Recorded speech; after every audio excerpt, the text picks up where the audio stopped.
أعوذ بالله من الشيطان الرجيم بسم الله الرحمن الرحيم رب زدني علما اللهم نبئني بحقيقة الأشياء إلهكم إله واحد لا إله إلا هو الرحمن الرحيم لا حول ولا قوة إلا بالله. السلام علیکم. یہ کائنات، یہ نظام شمسی، یہ زمین اور اس پر قائم زندگی دیکھنے میں پیچیدہ اور پر اسرار نظر آتی ہے، لیکن اپنے قوانین کے مطابق بہت سادہ ہے. بالکل اسی طرح جیسے ایک انجینئر اپنی بنائی ہوئی مشین کو سمجھتا ہے، کہاں کس اصول کس قانون کے مطابق اسے ڈیزائن کیا، اس مشین میں استعمال ہونے والا مٹیریل کس کوالٹی اور کون کون سی چیز اور کون کون سی چیزوں سے مل کر بنا ہے، اس کی اصل خوبیاں اور خصوصیات کیا ہیں، اس کے برخلاف اس مشین کا مکینک یا آپریٹر اس کی کوالٹی، اس کے ڈائنامکس کے بارے میں اتنا نہیں جان سکتے. نظام خوراک، نظام جسم، نظام کاشتکاری 95% صرف 4 عناصر آکسیجن، ہائیڈروجن، نائٹروجن اور کاربن ڈائی آکسائڈ پر مشتمل ہے. ان چاروں کے ساتھ پوٹاشیم، سوڈیم، میگنیشیم، کیلشیم اور فاسفورس جو کہ باقی 5% تقریباً ہیں کو میکرو انگریڈینٹس کہا جاتا ہے. پہلے 16 عناصر کو مائکرو انگریڈینٹس مانا جاتا تھا، اب ان کی تعداد 37 عناصر تک پہنچ چکی ہے. انہیں ٹریس ایلیمنٹس اور الٹرا ٹریس ایلیمنٹس کا نام بھی دیا جاتا ہے. اس کائنات میں کوئی چیز فضول پیدا نہیں کی گئی. یہ زمین ان میکرو اور مائکرو انگریڈینٹس کے خزانے ہیں، لیکن یہ پودوں کے استعمال کے لیے دستیاب نہیں. انہیں قابل استعمال حالت میں لانے کے لیے زمین میں جراثیم کی ایکٹیویٹی کی ضرورت ہے، جو انہیں ناقابل استعمال حالت سے قابل استعمال حالت میں لا سکیں. لیکن کاشتکاری میں استعمال ہونے والی زہروں سے جراثیم کی زمین میں موجودگی متاثر ہو چکی ہے. نتیجے میں ہماری خوراک میں ان ٹریس ایلیمنٹس کی مقدار جو پہلے ہی بہت کم تھی اب مزید کم ہو چکی ہے. شاید آپ کو یہ جان کر حیرت ہو، ایک زندہ جسم کا وزن اگر 100 کلو گرام ہو، ان ٹریس ایلیمنٹس کی مقدار اس جسم میں 1 گرام سے بھی کم ہوتی ہے. لیکن ان عناصر کی انسانی قوت اور زندگی کے لیے اہمیت ان کی ظاہری مقدار سے بہت زیادہ ہے. ان میں کوبالٹ، میگنیز، آئرن، مولیبڈینم، کاپر، جست، آیوڈین، سلیکون، نکل، ویناڈیم، کیڈمیم، سیلینیم، برومین، کلی، چاندی اور سونا وغیرہ بھی شامل ہیں، اور مزید شامل ہوتے جائیں گے. جسم میں ان کی ضرورت سے زیادہ کمی یا بیشی دونوں ہی اپنی اپنی جگہ نقصان دہ ہیں. انہیں مصنوعی مرکبات کے ذریعے جسم کا حصہ نہیں بنایا جا سکتا. ایک مثال سے آپ کو سمجھانے کی کوشش کرتا ہوں، شاید میں اپنا نقطہ نظر آپ پر واضح کر سکوں. 1 ٹن مصنوعی کیلشیم میں صرف 2 گرام وہ کیلشیم ہوتا ہے جسے انسانی جسم جذب کر سکتا ہے. ان 2 گرام کو حاصل کرنے کے لیے اگر 1 ٹن معدنی کیلشیم کی انسان کو کھلا دیا جائے یا کھلانے کی کوشش کی جائے تو کیا ہوگا، اندازہ آپ خود لگا لیں. اور یہی حال دوسرے عناصر کا بھی ہے. انسانی جسم کی کسی بھی طرح انالیسس کی جائے، ان عناصر کا ذکر اس انالیسس رپورٹ میں نہیں ملے گا، جبکہ پرندوں کے انڈوں کے کھول اور سمندر میں پائی جانے والی سیپیاں حیوانی کیلشیم کے خزانے ہیں. انہیں اگر قابل ہضم بنا لیا جائے تو مسئلہ حل ہو سکتا تھا. اسی اصول کے مد نظر طب یونانی کے جڑی بوٹیوں میں کشتہ جات تیار کیے جاتے تھے، لیکن حفظ زر، آرام طلبی، محنت سے جی چرانے کی عادت اور سب سے بڑھ کر کیمیکل سے تیار شدہ مرکبات نے اس مفید طریقہ علاج کا بیڑا غرق کر دیا ہے۔ سمندروں میں بڑھتی آلودگی نے سمندری حیات جن میں مونگا، مرجان، صدف وغیرہ شامل ہیں کی کارکردگی کو مشکوک بنا دیا ہے۔ گلوبل وارمنگ، کم ہوتے جنگلات اور بڑھتی غذائی ضروریات اور فضائی آلودگی کے بڑھنے اور جڑی بوٹیوں کی ڈیمانڈ کو پورا کرنے کے لیے ان کی فارمنگ نے عالمی صحت کو دو پر لگا دیا ہے۔ قدرتی جڑی بوٹیاں ہمارا بہت بڑا سرمایہ تھیں۔ ہم نے اپنے ہاتھوں سے فصلوں پر جڑی بوٹی وال سپرے ویڈی سائیڈ کے نام پر اس خزانے کو تباہ کیا ہے، اور ہمیں اس عظیم نقصان کا افسوس تو درکنار احساس تک نہیں۔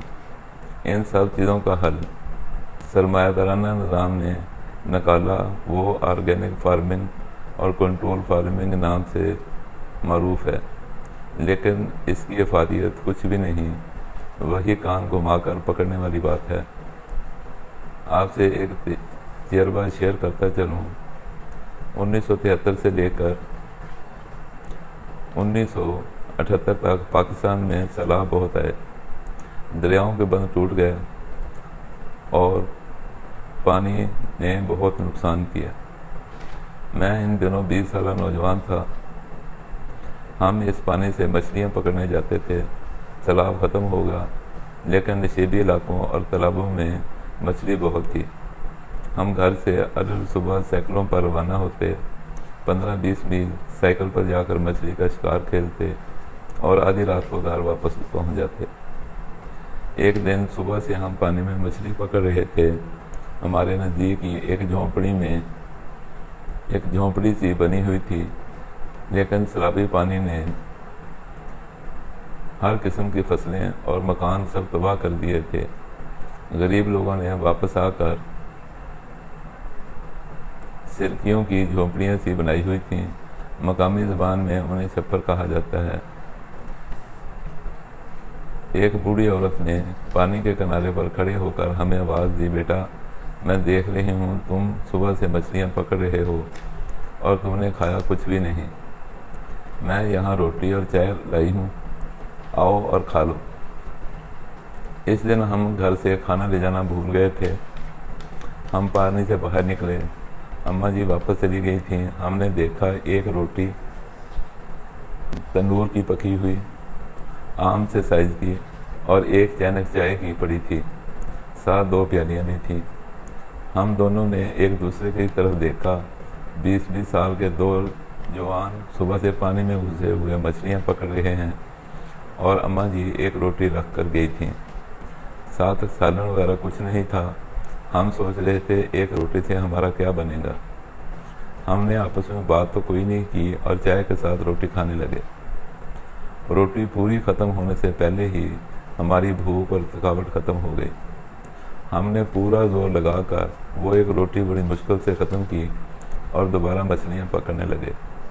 شام کو جب ہم واپس آنے لگے تو اس جھونپڑی کے پاس آ کر اماں جی کو سلام کیا، انہیں کچھ مچھلیاں دیں اور اس روٹی کے ذائقے اور قوت کے بارے میں پوچھا۔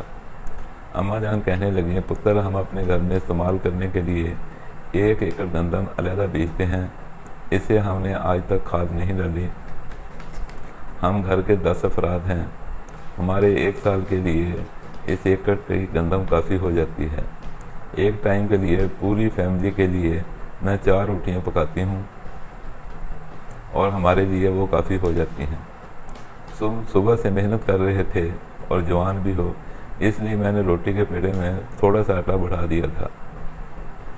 میں شاید ساری زندگی اسے رزق کی برکت ہی خیال کرتا رہتا، لیکن اللہ نے دماغ کی گرہ کھولی تو معلوم ہوا اس گندم میں کوئی مصنوعی چیز ڈال کر فصل تیار نہیں کی گئی تھی۔ کھانے کے دوران ہی خون میں غذائیت پوری ہو گئی، بھوک تو ایک طرف، سارے دن کی تھکاوٹ بھی دور ہو گئی۔ آج جب میں سوچتا ہوں تو ایک ہی بات سمجھ آتی ہے، اس روٹی میں منرلز، وٹامنز اور نشاستہ مکمل حالت میں موجود تھے۔ پھر ساری زندگی اس جیسی خوش ذائقہ، لذت سے بھرپور اور طاقت بخش روٹی دوبارہ کھانے کو نہیں ملی۔ اس موسم کے بعد وہاں جانا بھی نہیں ہوا۔ وہ اماں جان زندہ ہوں تو اللہ تعالیٰ انہیں صحت دے، اگر فوت ہو گئی ہوں تو اللہ انہیں جنت الفردوس میں جگہ نصیب فرمائے۔ وہ روٹی جس گندم سے بنی تھی وہ اصل آرگینک گندم تھی۔ بھوک کا تعلق ہمارے معدہ سے ہرگز نہیں ہے، اس کا تعلق ہمارے دوران خون سے ہوتا ہے۔ ہم نے زیادہ پیداوار کے لالچ میں مقدار تو بڑھا لی لیکن معیار ضائع کر دیا۔ ٹریس ایلیمنٹس کی کمی کی علامات اور ان کے تدارک کے ہزاروں طریقے میں آپ کو بتا سکتا ہوں، لیکن اپنے پروفیسر ابراہیم صاحب کی دلیل مجھے کبھی نہیں بھولتی۔ ہوا یوں، میں لاہور گورنمنٹ کالج میں پڑھتا تھا۔ کالج کی حدود سے باہر ہم کچھ کلاس فیلوز سگریٹ نوشی کر رہے تھے۔ ابراہیم صاحب نے اپنا ویسپا ہمارے پاس روکا اور ہمیں سگریٹ پینے سے منع کیا۔ ہم میں سے ایک لڑکے نے کہا، سر ہم کالج کی حدود سے باہر کچھ بھی کریں، آپ ہمیں سمجھانے والے کون ہوتے ہیں؟ ابراہیم صاحب نے کوئی جواب نہیں دیا اور خاموشی سے چلے گئے۔ کچھ دنوں بعد ایک فری پیریڈ میں ہم دوست کلاس روم میں بیٹھے سگریٹ پی رہے تھے کہ ابراہیم صاحب آ گئے اور فرمانے لگے، آج تو میں آپ کو سمجھا سکتا ہوں کیونکہ یہ کام آپ لوگ کالج کی حدود میں کر رہے ہیں۔ ہمیں رنگے ہاتھوں پکڑے جانے پر چپ لگ گئی۔ سر نے لمبا چوڑا لیکچر دیا، سگریٹ کے نقصانات بتائے جو ہمیں پہلے ہی معلوم تھے۔ ان دنوں چائے کا ایک کپ 1 روپے میں ملتا تھا۔ ابراہیم صاحب نے جو دلیل دی وہ یہ تھی، آپ روزانہ 1 روپے کے سگریٹ کی بجائے روزانہ 1 روپے کا دودھ پیا کریں۔ اب آپ کہیں گے سر دودھ خالص نہیں ملتا۔ سر کا کہنا تھا دودھ میں خواہ کتنا بھی پانی ملا ہوا ہو لیکن کچھ نہ کچھ دودھ ضرور ہوگا، خواہ کم ہی سے ہی آپ کو فائدہ دے گا، سگریٹ کی طرح نقصان نہیں دے گا۔ بالکل اسی طرح اگر آپ اپنی خوراک سے کیمیکلز اور مصنوعی پروسیس خوراکوں کو نکال دیں، قدرتی طور پر پیدا شدہ غذاؤں کا استعمال بڑھا دیں، بے شک آہستہ آہستہ لیکن ان ٹریس ایلیمنٹس کی کمی دور ہو جائے گی اور آپ کے مسائل حل ہو جائیں گے۔ یہ سب کرنا کیسے ہے؟ کسی ماہر مالے سے پوچھ لیں یا خود سیکھ لیں۔ خود سیکھنا چاہتے ہیں؟ ہماری ویڈیوز دیکھیں، سمجھیں اور یاد رکھیں، خود بخود ہی گھر بیٹھے آپ کو سمجھ آ جائے گی۔ اللہ حامی و ناصر ہو۔ السلام علیکم۔